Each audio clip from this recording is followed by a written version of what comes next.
네, 성인 찬송 읽겠습니다. 모두 일어나주십시오.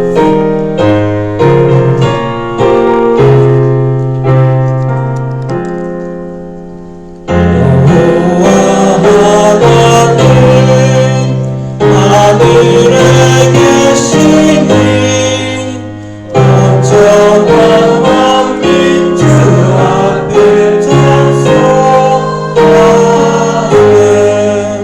이 천지 만물도 주 앞에 엎드려 그 거룩하신 이름을 불러이네.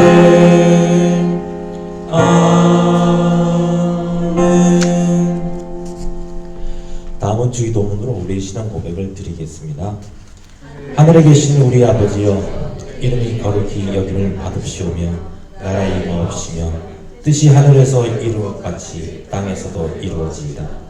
오늘날 우리에게 일용할 양식을 주옵시고 우리가 우리에게 죄 지은 자를 사하여 준 것 같이 우리 죄를 사하여 주시옵시고 우리를 시험에 들게 하지 마옵시고 다만 악에서 구하옵소서. 대개 나라와 권세와 영광이 아버지께 영원히 있사옵나이다. 아멘. 예, 문 앉아주십시오. 다음은 새 찬송가 304장 그 크신 하나님의 사랑 다 함께 부르시겠습니다. 그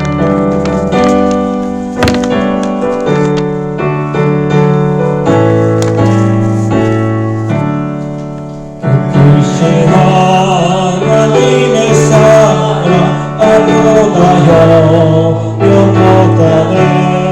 떠났구나 은별을 넘어 이났구나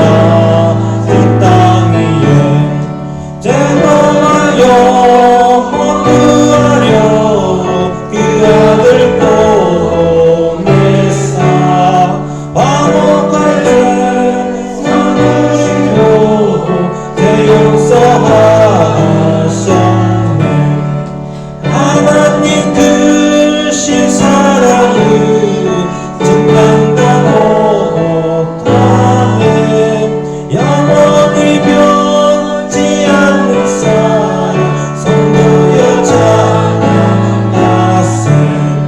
외로운 시절 지나가고 땅 위에 영화제할 때 주 믿지 않던 영혼들을 큰 소리 내저으로 주 믿는 성도들에게 큰 사랑 베푸사 우리의 죄 사했으니 그대 잊을까. 하나님 크신 사랑을 증명다 못하네. 영원히 변치 않는 사랑 성도여 찬양하세. 하늘을 구름아리 삼고 바다를 먹물 삼아도 한없는 하나님의 사랑 아니로 갈 수 없겠네. 하나님의 크신 사랑 그 어찌 닿았을까. 저 하늘로 비사도 재우지 못하리. 하나님 크신 사랑을 증명다 못하네. 영원히 변치 않는 사랑 성도여 찬양하세. 다음은 문지훈 자매 성경 봉독과 정은주 사모님의 대표 기도가 있겠습니다.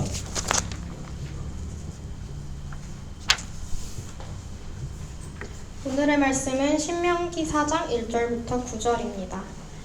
이스라엘아, 이제 내가 너희에게 가르치는 규례와 법도를 듣고 준행하라. 그리하면 너희가 살 것이요 너희 조상의 하나님 여호와께서 너희에게 주시는 땅에 들어가서 그것을 얻게 되리라. 내가 너희에게 명령하는 말을 너희는 가감하지 말고 내가 너희에게 내리는 너희 하나님 여호와의 명령을 지키라.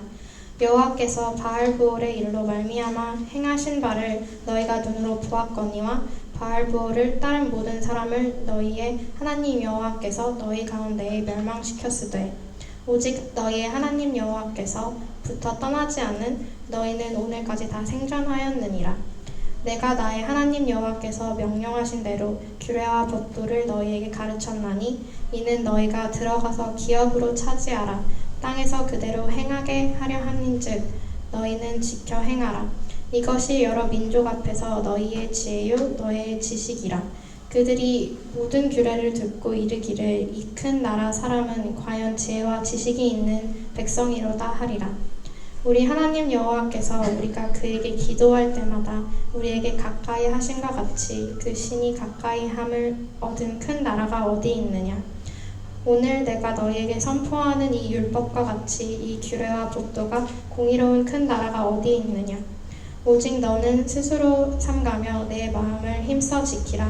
그리하여 내가 눈으로 본 그 일을 잊어버리지 말라. 내가 생존하는 날 그동안 그 일이 내 마음에서 떠나지 않도록 조심하라.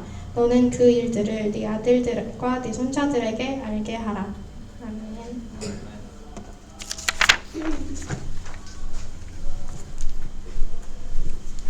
기도드리겠습니다. 참 좋으신 하나님 아버지, 우리 삶의 모든 일은 언제나 하나님으로부터 시작됨을 고백하며 찬양과 감사와 영광을 주님께 올려드립니다. 오늘도 저희들에게 새날을 허락해 주셔서 주님 전에 나와 예배하게 하시니 감사합니다. 주님 앞에 향기로운 예배 되게 하소서. 자비로우신 하나님 아버지, 한 주간 동안 하나님 앞에서 그릇 범한 것을 회개합니다. 죄의 무게에 따라 값비싼 재물을 가져와야 한다면 무엇으로 속죄받을 수 있을까요? 그러나 속죄와 용서의 기회를 마련해 주신 주님, 우리들의 희생 제물 대신 예수 그리스도의 보혈을 의지해 주님 앞에 나아갑니다. 우리의 죄를 용서해 주시고 주님 앞에 향기로운 냄새 되게 하소서. 사랑의 하나님, 전 세계와 대한민국과 호주 기쁜 우리 교회와 각 가정 한 사람 한 사람을 주님 돌보아 주시고 긍휼히 여겨 주시옵소서.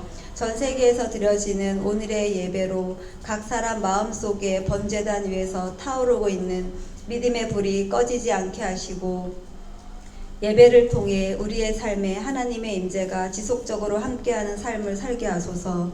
우리의 일상을 돌보시는 하나님 앞에 감사하며 염려하지 않으며 그 나라와 의를 구하는 저희들 되게 하소서.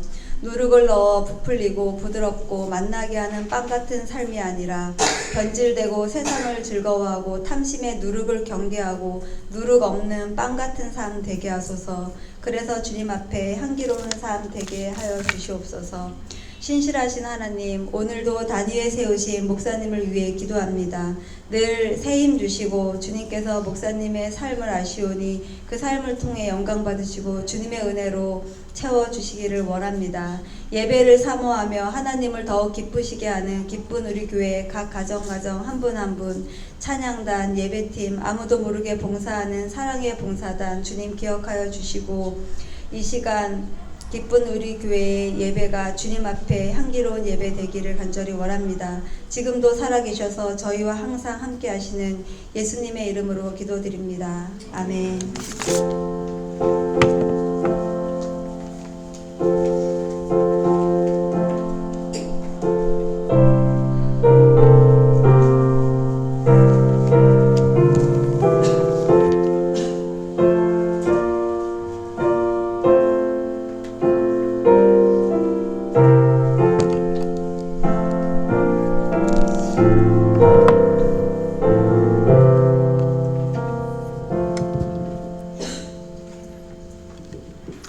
할렐루야.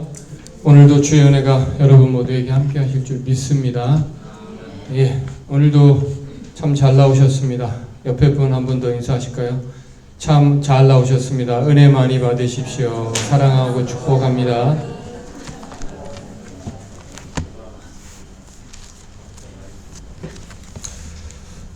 잠깐 기도하겠습니다. 하나님, 한 주간 동안 우리의 연약함 다 이 시간 내려놓습니다. 하나님의 그 크신 사랑이 오늘도 우리의 연약함을 가리우시고 또 하나님의 영광을 보는 귀한 예배 되게 하옵소서. 예수님의 이름으로 기도드립니다. 아멘. 결국 해답은 말씀이다 라는 제목으로 하나님 말씀 전하겠습니다. 요즘 기도하면서 제가 고민하고 있는 것은요, 우리가 참 하나님께서 독수리 같은 그런 존재로 그리스도인으로서 우리를 지으셨는데 어쩌면 우리가 닭장 안에 갇힌 그런 새처럼 살고 있는 것은 아닌가, 이런 생각을 해보게 되고요.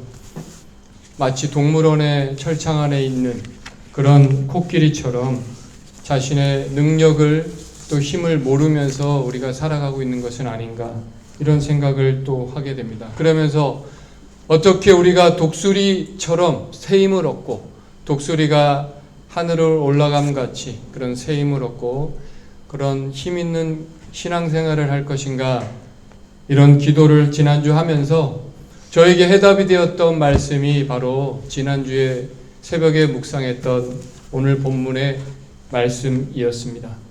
결국 오늘 말씀에서 오늘 제목처럼 결국 해답은 말씀이다 라는 그런 결론이 내려지는데요. 여러분이 어떤 문제 가운데 있고 또 어떤 힘든 삶을 살고 있을지라도 결국 결론은 하나님의 말씀입니다. 할렐루야. 옆에 계신 분 한 번 또 인사하시죠. 결론은 하나님 말씀입니다. 벌써 주무시려고 하시는 분들 잠을 좀 깨워주시기 바랍니다. 하나님의 말씀이라고 하니까 좀 벌써 주무실 생각하지 마시고요. 오늘 여러분 삶의 해답이 정말 하나님의 말씀이라는 것을 깨닫게 되시는 그런 예배 시간 되기를 주님의 이름으로 축원합니다. 신명기서는 모세 설교입니다. 특별히 고별 설교. 이 설교가 끝나고 나면 이제 모세는 죽음을 맞이하게 되는 것이죠. 그러므로 유언과 같은 그런 설교입니다. 그래서 중요한 말씀이기도 하고요. 예수님께서 가장 많이 인용하신 말씀이 구약의 신명기서였다라는 것입니다. 신명기 1장부터 4장까지가 서론 말씀인데요. 오늘 4장까지 계속해서 하시는 말씀이 무엇이었는가?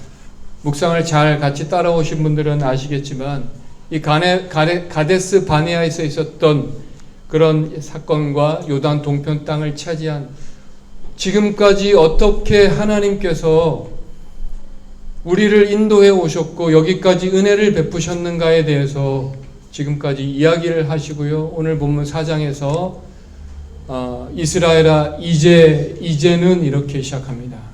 무슨 말이죠? 이제는 이라는 말은 이제 적용하는 부분이라는 것입니다. 이제는 그러므로 어떻게 살아야 할 것인가? 마치 로마서 11장까지 구원의 복음에 대해서 설명해 주시고 12장에서 그러므로 형제들아 하나님의 모든 자비하심으로 권하노니 이렇게 실천적인 부분을 이야기하는 것처럼 그러므로 우리는 어떻게 살아야 할 것인가 라고 말하고 있는 것이죠. 프란시스 셰퍼라는 분이 쓴 책 중에 그러면 어떻게 살 것인가 이런 책이 제목이 있는데요. 오늘 그 말씀의 결론을 함께 찾아보기를 원합니다. 1절을 다 같이 한번 읽어주시면 좋겠습니다. 이스라엘아 이제 내가 너희에게 가르치는 규례와 법도를 듣고 준행하라. 그리하면 너희가 살 것이요 너희 조상의 하나님 여호와께서 너희에게 주시는 땅에 들어가서 그것을 얻게 되리라. 너희가 살고 또 그 땅을 얻게 되는 그 비결은 무엇입니까? 오늘 말씀에서 내가 너희에게 가르치는 규례와 법도를 듣고 준행하라 입니다. 이스라엘 백성들에게 이제 가나안 전쟁을 앞두고 있는 그들에게 가장 필요한 것이 뭐였을까요? 아마도 군사력이라든지 무기나 또 많은 군인 이런 전략이 가장 필요했을 터인데 하나님께서 그들에게 오늘 주시는 말씀은 뭐냐면 그 나라의 군사력이나 경제력 같은 힘이 아니라 너희의 힘은 바로 하나님의 말씀을 순종하는 것, 철저히 순종하는 것이라고 말씀하고 있습니다. 예를 들어 어떤 학생이 고3인데 시험을 앞두고 오늘 말씀을 이렇게 대했다고 하나님의 말씀을 삼가 듣고 지키라. 이 말씀 때문에 공부는 안 하고 성경을 하루 종일 본다고 그 아이가 시험에 합격하겠습니까? 결코 그럴 일은 없겠죠. 하나님의 말씀을 듣고 순종하는 삶을 살지만 열심히 공부하고 또 노력할 때 하나님께서 은혜를 베푸신다는 것입니다. 그래서 성경은 말하기를 손으로 수고한 것에 복을 주시겠다 이렇게 말씀하고 계십니다. 예를 들면 장사하는 사람은 장사를 열심히 하고 또 영업도 마찬가지인데요. 열심히 해도 사람을 붙여주셔야 되는데 이 사람을 붙여주시는 것이 하나님이 하시는 것이다. 아무리 농사를 열심히 농부가 지어도 밭을 갈고 씨를 뿌려도 늦은 비와 이른 비를 하나님이 내려주셔야만 된다라는 것입니다. 학생도 공부를 책상에 오래 앉아서 한다고 잘하지 않는다는 거 잘 아시죠?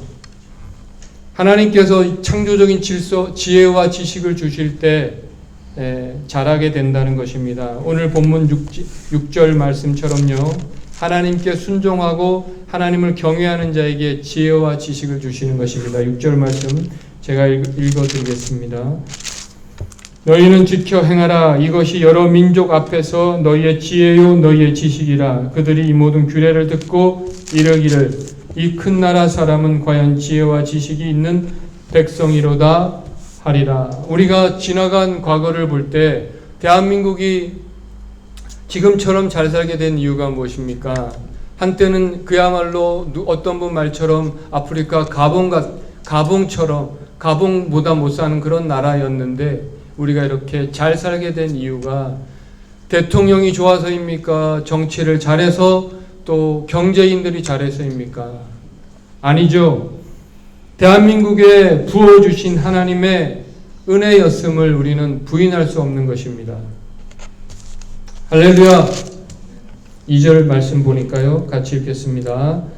내가 너희에게 명령하는 말은 너희는 가감하지 말고 내가 너희에게 내리는 너희 하나님 여호와의 명령을 지키라. 가감한다는 말은 무슨 말입니까?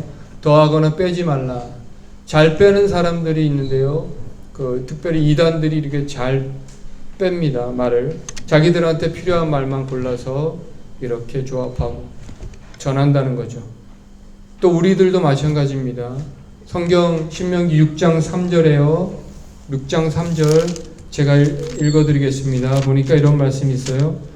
이스라엘아 듣고 삼가 그것을 행하라. 그리하면 내가 복을 받고 내 조상들의 하나님 여호와께서 내게 허락하심 같이 젖과 꿀이 흐르는 땅에서 내가 크게 번성하리라. 하나님께서는요 분명히 우리가 복을 받고 번성하기 전에 할 일이 있다고 말하고 있습니다. 그것은 듣고 삼가 행하라. 그리하면 순종하면 복을 받는다라는 것입니다. 그런데 앞의 말에 상관없이 우리는 복을 받고 번성하게 되리라는 말씀에 집중하게 된다면 그것은 말씀을 빼는 그런 우를 우리는 범하게 되는 것입니다. 그러므로 우리는 말씀 전체를 보아야 한다는 것이죠. 다시 한번 말씀드리지만 가나안 정복의 승리의 공식은 무엇이었는가? 그것은 바로 순종이었다는 것입니다. 왜 그렇습니까? 왜 순종이 이렇게 중요할까요? 순종할 때 성경은 하나님이 함께 하시겠다고 말씀하셨고요. 불순종하고 우상 숭배할 때 하나님은 징계하시고 또 심지어 때로는 진멸하시고 멸망시키기까지 하셨습니다. 그러므로 순종할 때 우리는 하나님이 함께 하시는 특권을 누릴 수 있다. 그래서 자연스럽게 하나님의 복이 우리에게 임한다는 것입니다. 하나님의 주시는 복은 무엇인가? 우리가 주세요, 주옵소서, 당장 주시옵소서 라고 한다고 해서 주어지는 것이 복이 아니라는 것이죠. 우리가 하나님 말씀에 순종하고 살아갈 때 하나님께서 당연히 베풀어 주시는 은혜가 복인 것입니다. 자녀도 마찬가지죠. 자녀가 부모의 말 잘 듣고 순종할 때 부모가 고맙고 기특해서 뭔가 주고 싶고 또 달라고 하지 않아도 주고 싶은 마음이 드는 것입니다. 말씀에 뭔가를 더했던 사람들이 특별히 예수님 시대 바리새인 같은 사람들이요, 그 율법에 인간의 유전을 더해서 더 지키기 힘들도록 만들었던 사람들이 바리새인들이었습니다. 그래서 계시록에서 22장 18절에요 이렇게 말씀하고 계신데 우리는 명심해서 들어야 하겠습니다. 22장 18, 19절 같이 한번 읽어주시면 좋겠습니다. 시작. 이 두루마리 예언의 말씀을 듣는 모든 사람에게 증언하노니 만일 누구든지 이것들 외에 더하면 하나님이 이 두루마리에 기록된 재앙들을 그에게 더하실 것이요 만일 누구든지 이 두루마리 예언의 말씀에서 제하여 버리면 하나님이 이 두루마리에 기록된 생명나무와 및 거룩한 성의 참여함을 제하여 버리시리라. 아멘. 운동도 잘하고 또 성장이 빠른 사람은 코치의 말을 잘 듣고 순종하는 사람입니다. 우리가 영적으로 살아있다라는 것은 바로 하나님의 말씀에 얼마나 잘 반응하는 것을 알 수 있다는 거죠. 3절 말씀에도 보니까요. 제가 읽겠습니다. 여호와께서 바알보올의 일로 말미암아 행하신 바를 너희가 눈으로 보았거니와 바알보올을 따른 모든 사람을 너희의 하나님 여호와께서 너희 가운데서 멸망시켰으되. 이 바알보올이라는 사건은 민수기 25장에 나오는 그 시딤에서 있었던 사건입니다. 이스라엘 백성들이 바알에게 절하고 또 모압 여인과 음행하여서 결국 연병으로 25,000명이 죽음을 당했던 그런 안타까운 불순종의 사건인데요. 너희가 이것을 기억하라라는 것입니다. 여러분, 신명기서가 끝나고 나오는 여호수아서에 보면 하나님께서 여호수아에게 가나안 전쟁을 앞두고 있는 여호수아에게 하시는 말씀이 있습니다. 여호수아 1장 7절 8절인데요. 이것도 같이 한번 좀 읽어주시면 좋겠습니다. 시작. 담대하여 나의 종 모세가 내게 명령한 그 율법을 다 지켜 행하고 우로나 좌로나 치우치지 말라. 그리하면 어디로 가든지 형통하리니 이 율법책을 내 입에서 떠나지 말게 하며 주야로 그것을 묵상하여 그 안에 기록된 대로 다 지켜 행하라. 그리하면 내 길이 평탄하게 될 것이며 내가 형통하리라. 아멘. 하나님은 분명히 하나님의 말씀을 듣고 지켜 행하라. 그리하면 형통하리라. 이것은 이것이 전쟁을 앞두고 있는 여호수아에게 주시는 말씀이고요. 오늘을 살고 있는 저와 여러분에게 주시는 말씀이라는 것입니다. 시편 1편에도 마찬가지로 말씀하고 계신데요. 복 있는 사람은 어떤 사람인가? 제가 읽어드리겠습니다.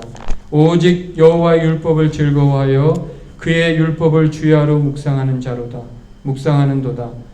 그는 시냇가에 심은 나무가 철을 따라 열매를 맺으며 그 잎사귀가 마르지 아니한 같으니 그가 하는 모든 일이 다 형통하리로다.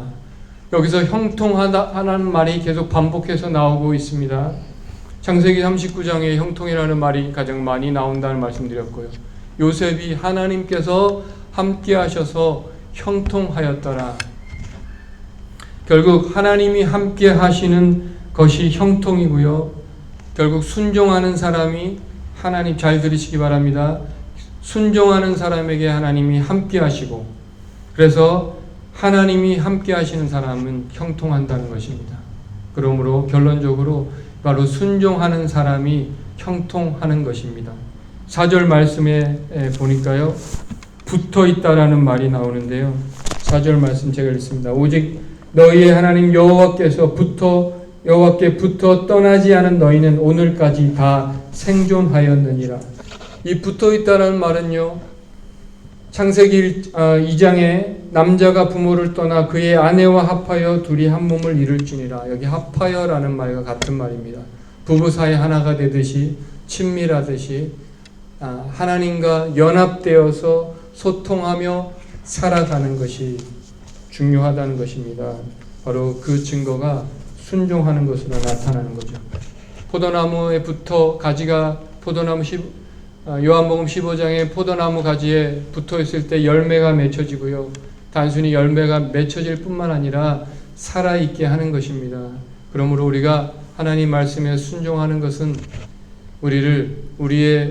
우리가 해도 되고 안 해도 되고의 문제가 아니라 우리를 살아있게 만드는 생존의 문제라는 것입니다. 여러분, 율법은요, 우리가 구원받기 위해서 지키는 것이 아니라 구원받은 사람이 그 은혜에 감사해서 마땅히 사람이 율법을 지키는 것이고요. 은혜 받은 자가 그래서 마땅히 추구해야 되는 것이 율법인 것입니다.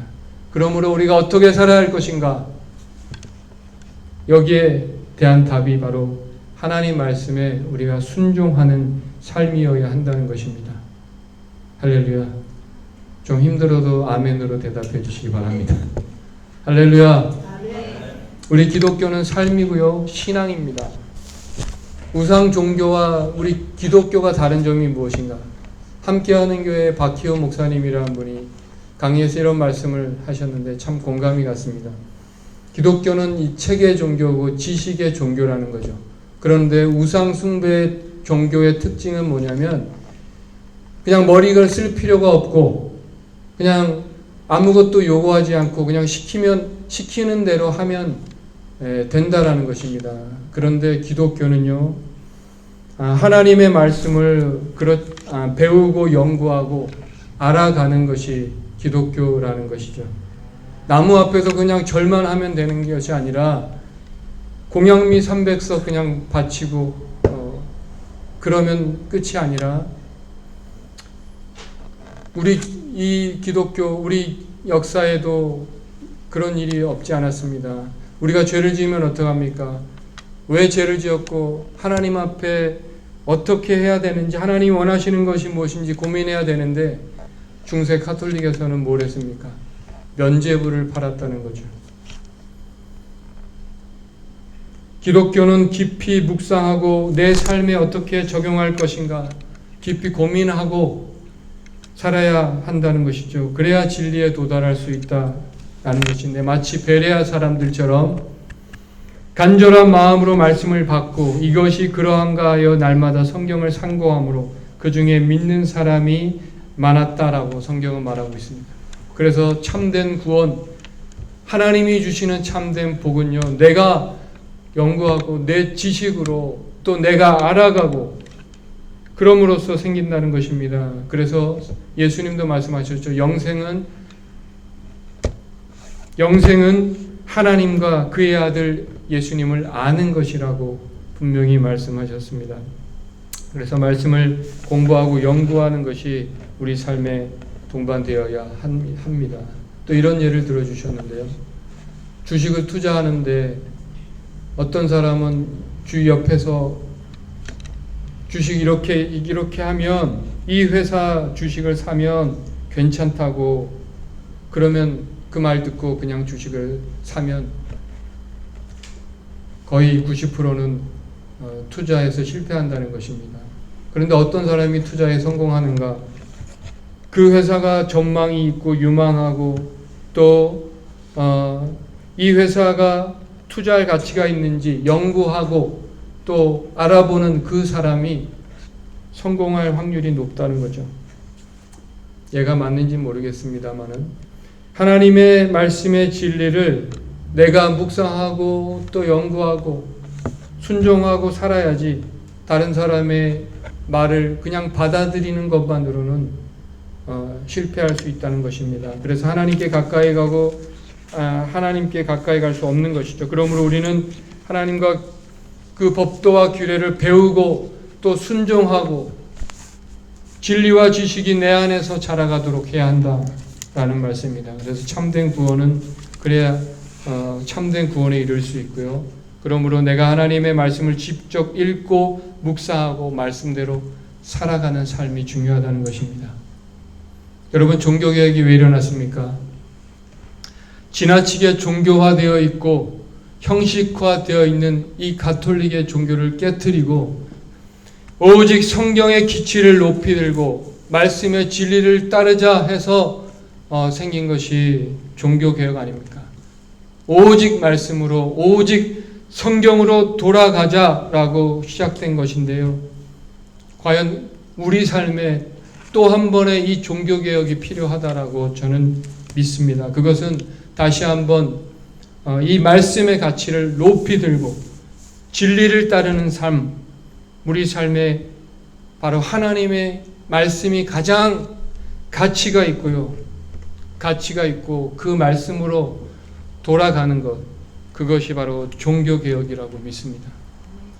저와 여러분의 삶에, 그리고 기쁜 우리 교회 사역에 또 이런 제2의 종교개혁이 절실하다라고 믿습니다.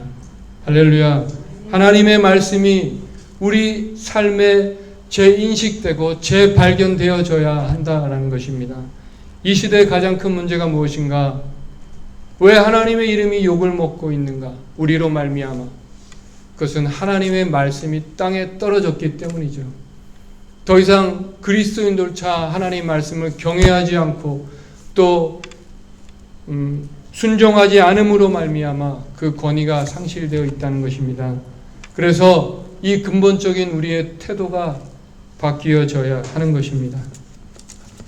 마지막으로 예수님의 첫 번째 설교가에서 산상수훈에서 첫 번째 말씀하신 말씀이 뭐냐면, 마음이 가난한 자는 복이 있나니 천국이 저희 것이며, 어떤 책에서 이렇게 말씀하시는 말씀을 기억이 납니다.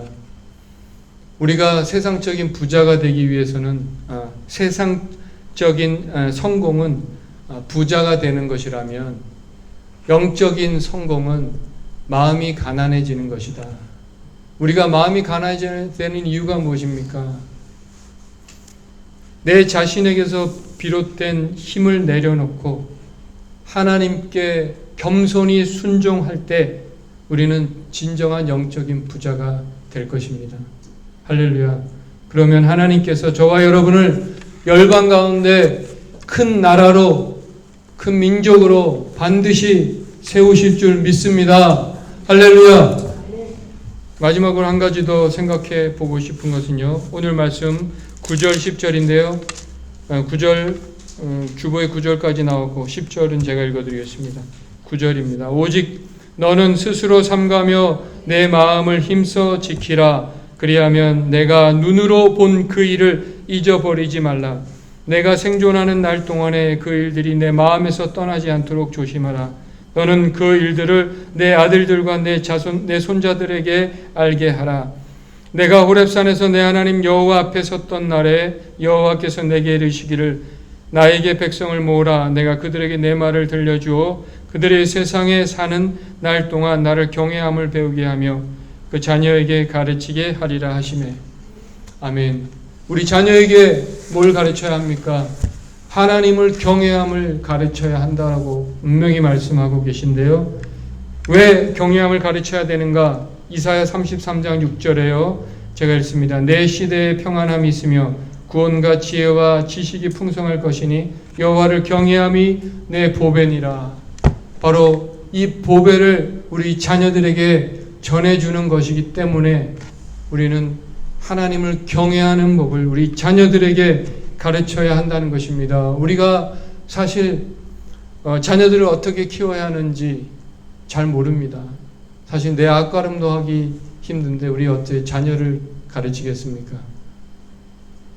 자녀의 문제는 대부분 부모의 문제입니다. 어떻게 자녀를 가르칠까?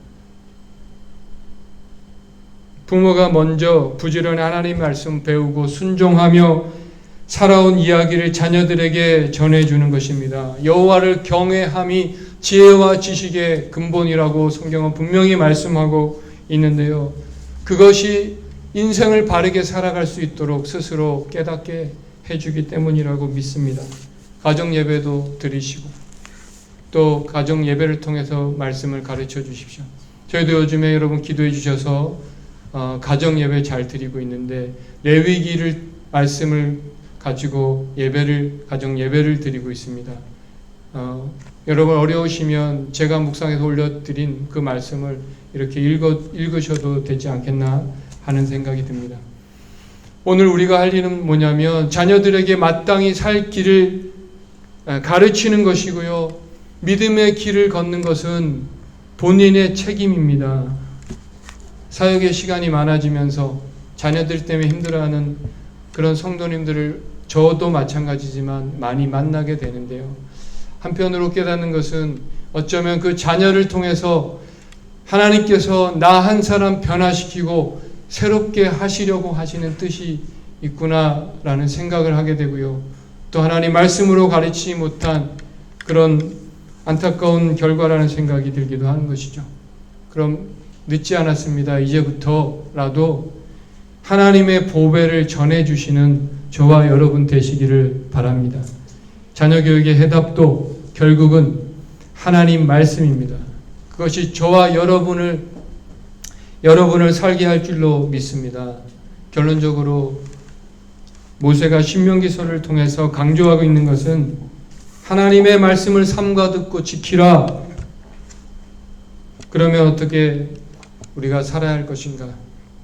이제 하나님 말씀의 가치를 높이 들고 다시 그 말씀이 내 삶의 가장 높은 가치가 되어지고요. 또 그것을 삼가 듣고 순종하며 우리 자녀들에게 가르치고 살아가는 것. 그렇게 살아가시는 저와 여러분 되시기를 주님의 이름으로 축원합니다. 아멘. 같이 한번 이 시간도 찬양하며 기도하는 시간 갖도록 하겠습니다. 오늘도 주신 말씀 기억하시면서 또 가사를 묵상하시면서 찬양하면 좋겠습니다.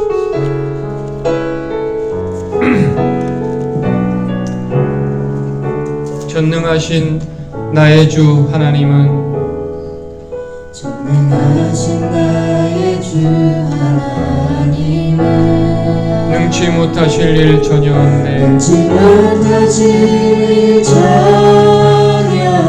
없네. 우리의 모든 강구도 우리의 모든 생각도 우리의 꿈과 모든 소망도 신실하신 나의 주 하나님은 신실하신 나의 주 하나님 우리의 모든 괴로움 바꿀 수 있네. 우리의 모든 괴로움 바꿀 수 있네. 불가능한 일 행하시고 불가능한 일 행하시고 죽은 자를 일으키시니 그를 이길 자 아무도 없네. 주의 말씀 의지하여 깊은 곳에 금을 던져 오늘 그가 놀라운 일을 이루시는 것 보라. 주의 말씀 의지하여 금으로 금을 던져 믿는 자에게 능치 못한 주의 말씀 의지하여 깊은 곳에 금을 던져 오늘 그가 놀라운 일을 이루시는 것 보라. 주의 말씀 의지하여 믿음으로 금을 던져 믿는 자에게 능치 못함 없네. 믿는 자에게 능치 못함 없네. 기도하겠습니다. 눈을 감으시고요. 오늘도 풍랑이 이는 그 바다에 예수님께서 믿음으로 발을 내디디라고 말씀하십니다. 믿음은 순종인데요. 우리가 그 말씀을 믿고 내 발을 그 풍랑이 있는 바다에 내디딜 때, 믿음으로 내디딜 때 그 파도가 멈추고 바다 위를 걸어가는 역사가 일어나는 줄로 믿습니다. 하나님, 오늘 우리 삶에 하나님의 말씀이 가장 높은 가치가 되기를 원합니다. 그동안 내 삶의 뒷전에 있었던 그 하나님의 말씀이 나의 생각, 경험, 지식보다 더 높아지게 하시고 나의 마음이 가난해져서 하나님의 말씀을 받아들이기에 합당할 만큼 겸손하게 하나님 나의 마음을 낮아지게 하여 주옵소서. 내 삶에 하나님께 순종하지 않는 부분은 없는지 우리가 한 주간 다시 한번 점검해보고 과감하게 믿음으로 하나님 말씀에 순종하여 깊은 곳에 금을 던지는 우리 모두가 되기를 간절히 원합니다. 같이 한번 이 시간 기도하겠습니다. 하나님, 나를 그렇게 만들어 주옵소서. 아버지 하나님이여, 깊은 곳에 금을 던져 주의 말씀대로 살기를 원합니다. 오늘도 나를 이끄시고 새롭게 하시는 하나님, 독수리 날개치며 새 힘을 얻는 믿음으로 살기 원합니다. 주여, 하나님, 우리가 지식으로 하나님을 아는 것이 아니라 아버지 하나님 말씀에 순종하며 아버지 내 삶을 주님께 맡기고 믿음으로 걸어가게 하여 믿음의 길을 걸어가게 하여 주옵소서. 주여 믿음의 길을 걸어가 주의 말씀에 순종하며 믿음의 길을 걸어가게 하옵소서. 오 주님, 그렇습니다. 아버지 하나님, 믿음의 길을 걸어가 우리의 삶이 하나님께 드리는 삶이 되게 하여 하나님을 알아가고 믿음으로 살아가 주의 말씀에 내 삶을 던지고 그렇게 살아가는 우리가 되게 하여 주시기를 원하고 원하오니 주님 도와주옵소서.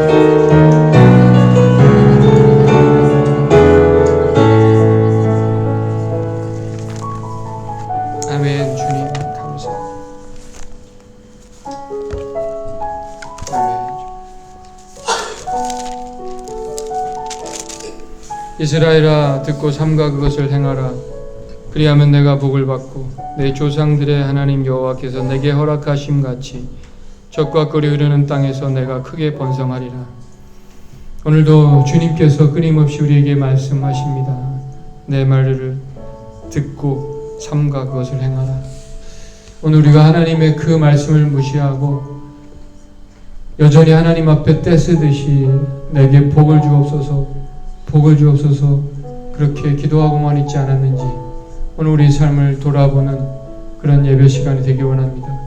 하나님께서 오늘 내 삶에 말씀하시는데 나는 귀를 막고 있지 않았습니까? 오늘 하나님 앞에 겸손하게 내 자신의 삶을 돌아보고 내 생각, 내 마음대로, 내 뜻대로 살아가고 있지 않았는지 말씀에 내 삶을 비추어 보는 귀한 예배 시간, 또 한 주간의 삶이 되게 하여 주옵소서. 주께 모든 것 감사 영광 올려드리며 예수님의 이름으로 기도드립니다. 아멘. 이 시간 찬양단 나오셔서 찬양 드리실 때 드려진 예물 봉헌하십니다.